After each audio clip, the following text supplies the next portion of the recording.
All right, ladies and gentlemen, my first call out video. We've had a little worm in Perth, Australia, who has decided to leak and try to claim one of our original funnel strategies, in this case, as his own. What a shame, what a shame.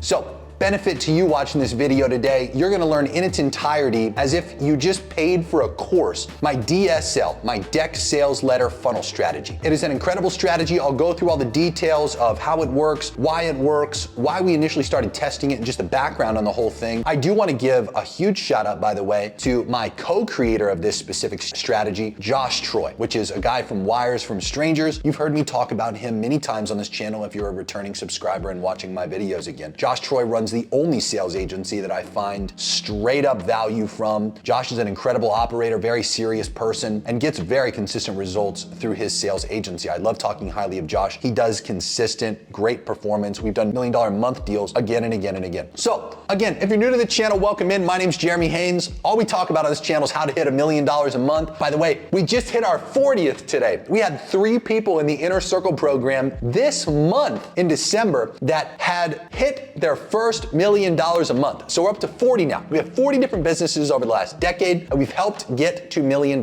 months. I just want to take a quick moment for an earnings disclaimer that by no means represents that you joining into the Inner Circle will make $1 million a month. As a matter of fact, the statistical probability of any business on earth, no matter what you invest into or what you do, hitting $1 million a month is less than 0.1%. The US Bureau of Labor Statistics says that it is a 0.1% probability that any business can exceed $10 million a year. That means you have a 99.99% chance of not hitting $1 million a month. Are you one of the lucky few people on planet Earth that will ever have the grit, relentless drive, skills, talent, right offers, and luck to achieve $1 million months? Who knows? Probably not. Will you join into my Inner Circle program and increase your probability of hit $1 million months? That's not my claim. No. The average, as a matter of fact, for the members in that group is about $200,000 to $300,000 per month. Does that mean if you join in, you'll even hit a $200,000 to $300,000 a month? No. By no means do we make any income claims when it comes to joining into any of my offers, let alone the Inner Circle program. You need to be smart enough to do your own research, consider the facts, consider the probabilities. All the lessons in any of my paid products, and here on YouTube as well, are exclusively for handing down for informational purposes only, not financial advice, just lessons. Lessons from businesses that have been there, done that we've helped, that we're sitting here handing down to you and putting you on game to. Sure, when you join into the Inner Circle, that's what we talk about. Those are the consistent themes. That's what we want to ideally get as outcomes for every person that we help. But again, the odds are 0.1%. We by no means represent, even though there's many people in the group that do $1 million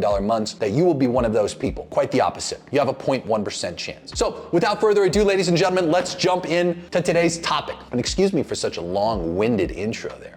Okay, the Deck Sales Letter. So play rates on VSLs were diminishing, okay? And let me, by the way, just show you some proof here so that little fucking worm roach boy in Australia knows who he's fucking with over here. 1/14/23 by Jeremy Haynes. That was the day that this specific doc for the DSL was created, okay? Again, you're talking to the OG here, okay? The DSL was originated by Josh and I out of pure frustration that we wanted more people to consume the information that we were trying to give to people through VSLs. But time and time again, we saw what was known as a play rate going down. And a play rate is very important to understand. That is the quantity of people who hit the page that the VSL is on and press play. Literally just press play, not even watch it, just start watching it. We would see play rates as high as 90+% and as low as single digits. I want to disclose, we've had many multi-$100,000 a month deals and fewer $1 million a month deals that have had literally single digit or even in the teens play rates. So although play rate is not necessarily a heavily weighted benchmark, when you have salespeople that are complaining about people not watching the VSL information and you're not implementing any of the other supplement content marketing propaganda related ad strategies that we talk about on this channel, like the Venus flytrap, the hammer them strategy, and all the others that we've originated over the years to help supplement turning your salespeople into cashiers, you have to ask yourself, how could I get the information that's in my VSL actually consumed? And that's where the DSL came in. We wanted to take, just as what Cole had mentioned, all of the same information that's talked about in the VSL and articulate it inside of a deck. The thesis here between Josh and I, we concluded concluded that there was a higher probability that somebody could likely consume more information faster through a deck that they could scroll through embedded on a web page compared to the information that they would consume and the rate that they would consume it through a VSL comparatively. We also had a thesis that, hey, there's this concept called the pendulum from a book called Pendulum, where certain things work at times and then they swing the opposite direction where they no longer work, and then eventually they swing back and work again. And during this time in particular, we also had this idea,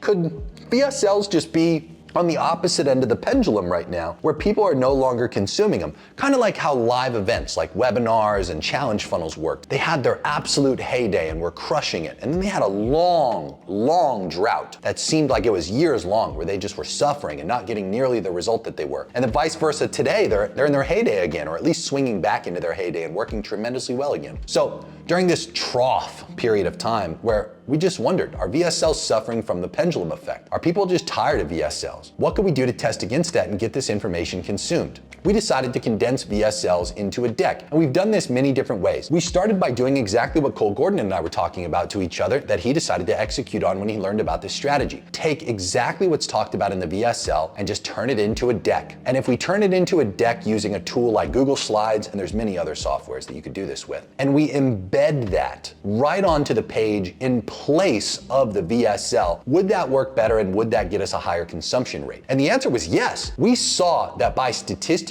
tracking the consumption of the deck, we could get 70% of the people that hit the page all the way to slide 5. Now the slides would obviously vary in terms of the total quantity of slides that every single one of these testing clients that we initially did it on would have, and then clients that we still do this with today have. Generally, you can have a deck anywhere from 20 something slides all the way up to 50 plus slides, depending on what your offer is and how much information you want to put into the deck. Now, here's what we learned just in that initial test alone. If we took all of the information that we wanted to get across and we put it into the first 5 slides specifically, 70% of the people that hit the page would consume that information. The results we saw were staggeringly impressive. What we initially got as kind of like leading feedback before we saw the KPIs improve dramatically was the salesperson feedback rapidly improving. We saw a tremendous amount of sales reps that were saying things like, dude, I don't know what you guys did, but like night and day difference on leads coming through better framed. They wouldn't say they're like red hot, you know, like just ready to close layup deals. But what they would say is, dude, it definitely seems like people are finally consuming what we talk about in the VSLs that we feel like they've never understood before. So as much as I generally like to ignore salespeople's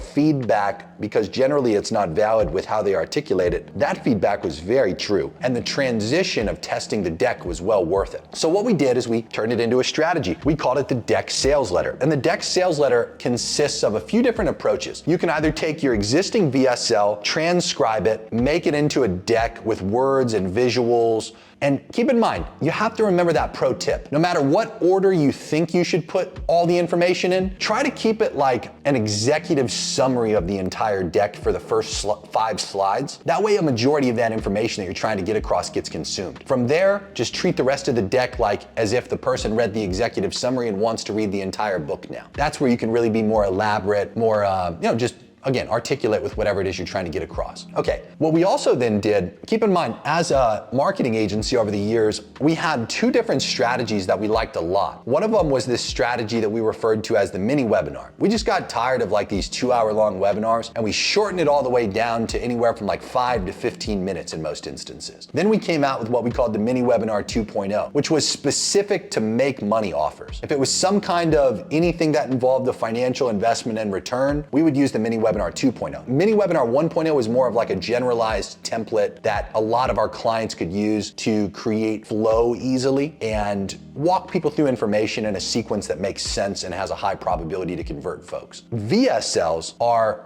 very effective. And we have an entire video on this channel dedicated to 8-figure VSL lessons. If you haven't watched that yet, after this video, I'd encourage you to go check it out. It's very informative and very good. I don't really hold a lot of stuff back on YouTube. There's a lot of people out there that, genuinely think that, although yes, I put people on tremendous game, that like, this is all I've got. I actually had a student earlier today tell me that. And then they bought one of my paid programs, the Master Internet Marketing course. And he said to me, quote, I thought your YouTube stuff, I thought you were one of those guys that was giving literally everything away. And I thought your paid courses might not like be that much hype, right? I might not learn that much more after. Because dude, I was way wrong. I learned way more through your courses than I did through YouTube. It's highly impressive, the shit you know, end quote. And he's right.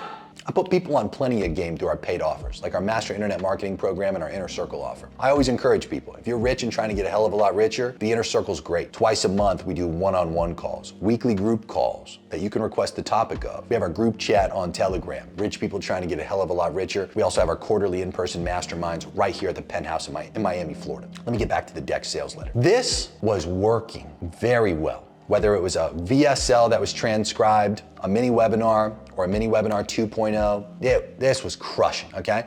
But there are a few nuances, and I wanna walk you through those nuances now. First of all, you have to follow the best practices of a traditional VSL call funnel. And if you've watched any of my videos on call funnels, you know that I'm a big fan of a pretty simple page style. Generally, a VSL funnel looks something like this, where you're gonna have your headline, you're gonna have the VSL, and then from there, you're gonna have an embedded application and scheduler. By the way, to the little worm in Australia that tried to copy this that has the most shit-looking funnel I've ever seen, looks like a fucking scam offer, dude. Like, at least fix your funnel and make it look good if you're gonna copy my strategy and try to claim it as your own. With the button you used on the page, that makes no sense. You never put a button on the page. That increases your cost per application artificially. You always embed the application right below the video, or in the deck sales letter, the DSL, you embed it right below the deck. So here we're having our slides. This is where our deck is gonna go. And then below that, that is where we're gonna put the application and the scheduler. And keep in mind, the reason I say both, in both of these examples, whether it's a VSL or whether it's a DSL, we're gonna make sure that we have my favorite combination, which is Typeform and Calendly. And I will say this, I've had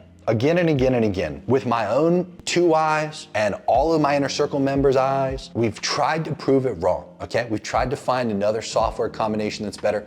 People have consistently challenged me like, oh dude, you could do that in like HubSpot, or you could do that in fucking Go High Level. And it's like every time there's some nuanced bullshit about the way that they do it that just makes it perform less effective than Typeform and Calendly. I don't give a shit about Typeform and Calendly. I'm not an affiliate for them. You'll never find me actively promoting them as an affiliate. I just use it because I get a better cost per call when I do this specific combination because they integrate tremendously well together and reduce the steps of my funnel, okay? But I digress. I'm not here to talk about that. I'm here to talk about how the deck sales letter page looks. Okay? All you're doing here is you're swapping out the VSL and embedding a deck there instead. But if you use Google Slides, which is typically what we like to use, okay? It's generally the easiest and the most user-friendly. There's a few little tips that you have to look at in order to really make it work well, okay? And I built an example. This is just like a dummy page where we have a simple site that we like to use to just demonstrate a mini webinar template embedded as a deck. And by the way, just as another little nuanced thing, again, this is the original, it literally says decksalesletter.com. This is the original templated version of the site that we created, okay? And if you look at this deck that's embedded, you'll notice in the bottom left corner, I grabbed this little character from Canva when I was first creating it to let people know, because they're not used to seeing decks on pages, that they need to press that little button down there in order to scroll through the deck. And you'll see on the second slide, I have this other little lady pointing down to let people know that they can navigate back and forth. The fucking dipshit from Australia didn't even change that when he tried to copy it. What a fucking idiot. I digress. Here's the deck sales letter in terms of just how the page looks. You got the headline at the top, you got the deck embedded, and then below that, we have an application. In this case, again, Typeform embedded with a Calendly.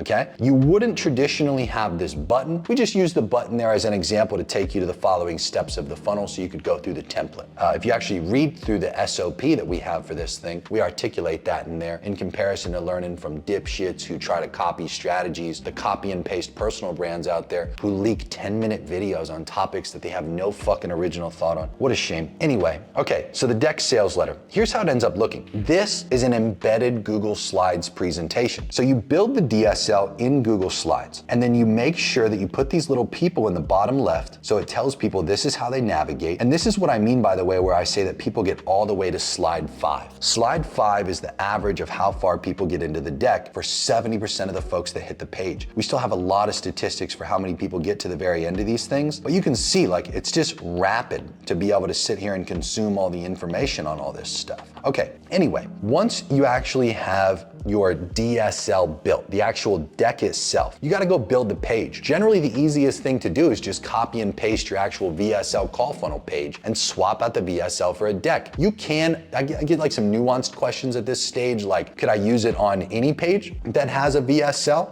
Yeah, you totally could, as a matter of fact, but you gotta make sure that you do it the right way. If you take the DSL, and this is kind of the nuanced things that I'm talking about that you have to be good at. If we look at the dummy from Australia, the little turkey boy, and you look at his funnel here, you'll notice how the DSL, like the actual slides, hang off of the side of the page. Okay, it looks like shit, because he doesn't know how to format it properly, because he doesn't know what he's fucking doing. Okay, this, you see how it's centered and nice looking on the page? That's one thing that's kind of weird about Google Slides. It gives you 3 ways to embed it onto the page: large, medium, and small. And you ideally want to take it in any form and change the embed code a little bit to be dynamic. That way it is optimized for mobile, tablets, and desktops, and shape shifts, but stays center on the page. If you don't know what you're doing and you use it wrong, it'll end up looking like dipshits over here, where it hangs off the side of the page, and then you'll have information that gets cut off, especially given the size of the device that the person is looking on. Very important to note that it will look like shit in the instance that you don't format it properly. So inside of the DSL SOP, which I'll just put you on game 2 here. Like I said, when somebody does something so stupid, like try to claim a strategy as their own, I take it as an offense, like an unethical offense, and I feel morally obligated to make sure you understand it in its entirety, so you don't just go out there and try these things and not actually get great results with that. For a strategy that I originated with my boy Josh Troy, you have to go to ChatGPT. It's really effective if you do this in ChatGPT. So you can use whatever funnel builder you're using, like take ClickFunnels as an example. You could say, okay, so I have this specific Google Slides presentation that I've created that I'm gonna embed onto the page. By the way, here's the DSL SOP that goes through step by step by step exactly what you need to do. And what you're gonna do here is you're gonna take that little frame. It's just an iframe, and it says publish to web. And this is where I said it, you have the size selection where it's like medium and small and large. And then you wanna understand that that iframe, okay, is what you're gonna end up embedding into the funnel. But that's what you have to take to ChatGPT and be like, okay, this is the iframe for the embed. And then ideally you take some screenshots of what it looks like on the page in the different size formats so ChatGPT can really understand it. You wanna say, here's what it looks like when it's large. And again, it'll drag off the side of the page tremendously. You wanna see what it looks like when it's medium, and you wanna see what it looks like when it's set to small. And then you wanna tell ChatGPT, like, I want you to find a way to adjust the iframe to where it dynamically stays center on the page and it never stretches beyond the device's dimensions. Enter. Then what you're gonna get is an updated iframe. That iframe is what you want to copy and paste onto the page. That way you don't look like dipshit over here where it hangs off the side of the page. Okay? That's a very important step. If you just raw dog taking it from Google Slides and doing the publish to web option in the raw iframe, it will look like shit, just like the example I keep providing from the turkey boy in Perth. Okay? So anyway, make sure that you follow and heed that instruction. It is so important. There are several ways that you can track it. There are a bunch of unique softwares that you can use, one of which is Google Analytics if it's set up properly, because it integrates to Google Slides, believe it or not. And you can track how far people get into the slide presentation, how long they spend per slide, but you have to do that very creatively. Again, if you struggle with that, I won't sit here and walk you through the technicals of how to do that step by step. It'll be super boring. And I'm talking to you, the business owners watching this, and I know how you are. You're too high level for that shit. If you're gonna try to do it yourself, again, just ask ChatGPT. If you're gonna tell your marketers to do this shit and give it a test, tell them to go ask ChatGPT. How do I get Google Analytics to track how far people get into the slide deck while it's embedded in this page's software? It's important to note, you can tell it like, oh, I'm using ClickFunnels, I'm using Go High Level, I'm using whatever fucking funnel software you're building with, and it'll adapt it relative to that. Because you can also give or take the software, add functionality to where it tracks it dynamically without having to embed it directly into the slides. Okay. Anyway, do the deck sales letter. Super effective as a conversion mechanism, generally a great way to test an alternative conversion mechanism. There was a client just recently. They had about a $3,200 cost per acquired customer for a $25,000 product. Very profitable. And they said, when we were pressing them to scale, a very interesting question, but a very valid question nonetheless. They said, Jeremy, if we spent twice as much and our CPA stayed the same, we'd acquire twice as many customers. If we cut our our CPA in half, we could spend the same amount and acquire twice as many customers. And I generally bias towards the first, which is, well, let's just spend more money and acquire more customers because we're already doing so extremely profitably. We don't want to allow, like a greed perspective to take over and impoverish us. We want to really maximize revenue. Acquiring more customers is always a good thing, especially when you have upsells and assumption, which this client did. They had many offers above 25K that people were buying, and a pretty good percentage of upsell rate. Anyway, I digress. The question was simple.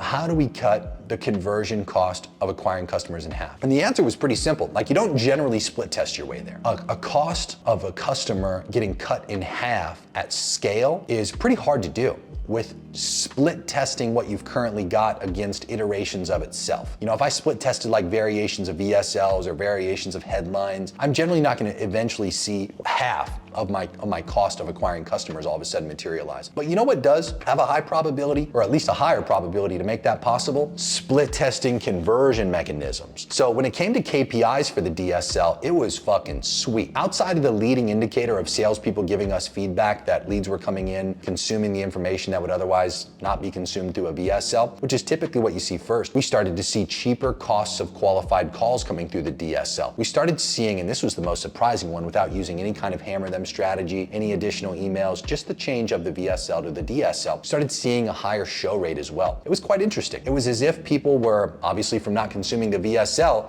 going from not interested to curious, and then all the way up to at least general interest or even highly interested, especially since we saw a lot of people. This is the craziest part. On average, you'll see about 25% of people who do watch your VSL complete it to the end. To the DSL, we were seeing upwards of 45%. A full 20% jump in the quantity of people that would watch, or I should say consume, to the very end of the deck. Crazy. So twice as much end of the deck consumption compared to a VSL. That led to a tremendous difference in show rates. It led to only a slight bump in close rates across the board. Every client that we tested it with, we'd see the major revenue lift come from the drop in cost per qualified call and the lift in show rate, leading to a lower cost in a qualified showed up call. We wouldn't see much improvement in a close rate, to be fair. Marginal at best, like single digit percentages if anything, and nothing too crazy, like maybe 1 to 3% if anything. We didn't even necessarily attribute that to the DSL. That's how unsure we were of whether it lifted the close rate or not. So I won't sit here and make that claim, but it did dramatically lower our cost per qualified call, and it did dramatically increase our show rate. So we were really satisfied with it from that perspective. The DSL is something we still routinely do today. It's not necessarily our go-to strategy, but man, does it fucking rip when we do use it. As a conversion mechanism, treat it as a whole nother funnel type. That's the best way to treat it. It is very different from a traditional VSL, and it does require you to be good, very competent at what the flow somebody needs to go through with consuming the deck without any narrator. That's the upside of VSLs that we typically see. There's somebody who's walking them through what to think, how to think about it in the frame. Whereas with the deck, people can rapidly move through information, just as they technically could with a VSL. But some of you out there, you'll remove the controls for people to move through a VSL and scrub through it as they like.